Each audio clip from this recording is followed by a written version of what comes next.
औंढा नागनाथ शहरातील गोबाड गल्लीमध्ये धुरपतमाय भक्ताची देवी मंदिर आहे।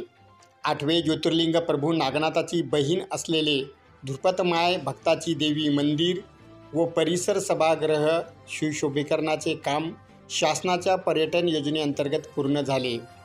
मंदिर परिसरात आमदार संतोष बांगर यांचे आगमन होताच फटाक्याची आतिषबाजी करण्यात आली। त्यानंतर ढोल ताशाच्या गजरामध्ये आमदार संतोष बांगर यांना मंदिरापर्यंत आणण्यात आले। प्रथमतः आमदार संतोष बांगर यांनी भक्ताची देवीस महापूजा करून दर्शन घेतले। त्यानंतर मंदिर व परिसर सभागृह सुशोभीकरणाचे कळमनुरी विधानसभा आमदार संतोष बांगर यांच्या हस्ते लोकार्पण झाले।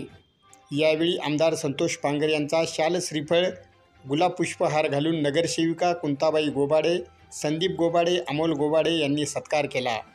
या लोकार्पण सोहळ्यास नगराध्यक्ष SP कनकुटे, उपनगराध्यक्ष अनिल देव, नगरसेविका कुंताबाई गोबाडे, रुग्णकल्याण समिती सदस्य संदीप गोबाडे, संचालक बाजार समिती तथा नगरसेवक साहेबराव देशमुख, अमोल गोबाडे, नगरसेवक मनोज देशमुख, सतीश गोबाडे, सतीश सोनने, बाळू धडके, पांडुरंग आंबोरे, पुजारी ओम भगत यांच्यासह भक्तगण, नागरिक, नगरसेविका, शहरातील नगरसेवक, प्रतिष्ठित नागरिक यावेळी उपस्थित होते। आणि महत्त्वाची गोष्ट म्हणजे आज प्रादेशिक पर्यटन योजनेमधून भक्ताच्या देवीच्या मंदिराचं सुशोभीकरण आमदार साहेबांच्या माध्यमातून आणि आशीर्वादाने करण्यात आलेलं आहे। यानंतर पण आमदार साहेबांनी जी कामं केलीत 100 कोटी आणि 120 कोटी इतिहासात ही पहिली गोष्ट आहे की आमदार साहेबांच्या 5 वर्षाच्या कार्यकालात एवढे कामं झालेत।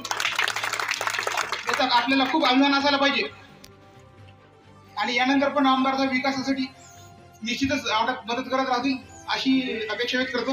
आणि जास्तीत जास्त पार्टी आपली वाढावी विधानसभेमध्ये आणि आमदार साहेब 25 वर्ष तरी कंटिन्यू आमदार राहावेत। आज खऱ्या अर्थानं भक्ताच्या देवीच्या सभागृहाचं उद्घाटन या ठिकाणी तुमच्या सर्वांच्या साक्षीनं पार पडलं असं या ठिकाणी मी जाहीर करतो। आणि जर भक्ताच्या देवीचं सभागृह जर बघितलं तर मला वाटते की आजूबाजूच्या परिसरात सुद्धा असं सभागृह नसेल, कारण की त्या सभागृहाला PVP मी बघितली, बरोबर आहे, लाईट मी बघितले आणि अतिशय सुंदर असं ग्रेनाइट असेल, त्या ठिकाणी चांगली स्टाईल्स असेल, सुंदर असं त्या ठिकाणी तुम्हाला सांगतो की सभागृह बांधलंय। त्यामुळे आणि दुसरं इकडे एक आपलं वाटते भैरोबा 15 लाख रुपये इकडे दिले आणि भक्ताच्या आईला 20 लाख दिले।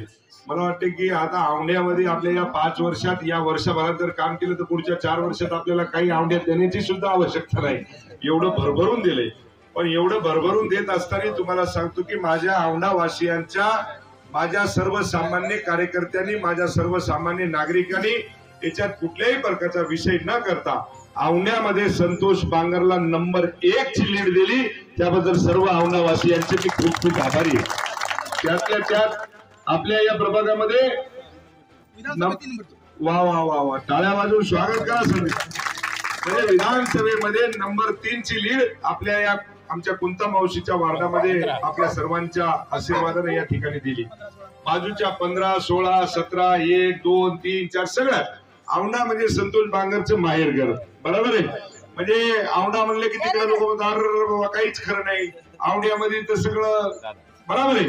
त्याच्यामुळं तुम्हाला सांगतो की औंढा जेवढा आपल्याला रोड असतील, नाले असतील, ड्रेनेज असतील, त्याच्यानंतर पाईपलाईन असेल, पाईपलाईनचं काम सुद्धा मला वाटते की चालूच आहे। जास्तीत जास्त गावामध्ये मी ज्या वेळेस मतदारसंघामध्ये आपल्या नगरपालिकेच्या मी आलो त्यावेळेस रस्ते सुद्धा जायला नव्हते, कुठं कुठं तुम्हाला सांगतो असं टेकड्यावरून जाऊन मी प्रचार केला। पण आता ज्यावेळेस पुढच्या प्रचाराला मी यावेळेस येईल त्यावेळेस औंढा नगरीतली माझी सर्व मायबाप जनता 100% म्हणेल की दादा जे काम तुम्ही केले, तुम्ही आता येऊ नका, आम्ही निश्चितपणे येणाऱ्या नगरपालिकामध्ये पुन्हा एकदा शिवसेनेचा भगवा आम्ही फडकल्याशिवाय राहणार नाही।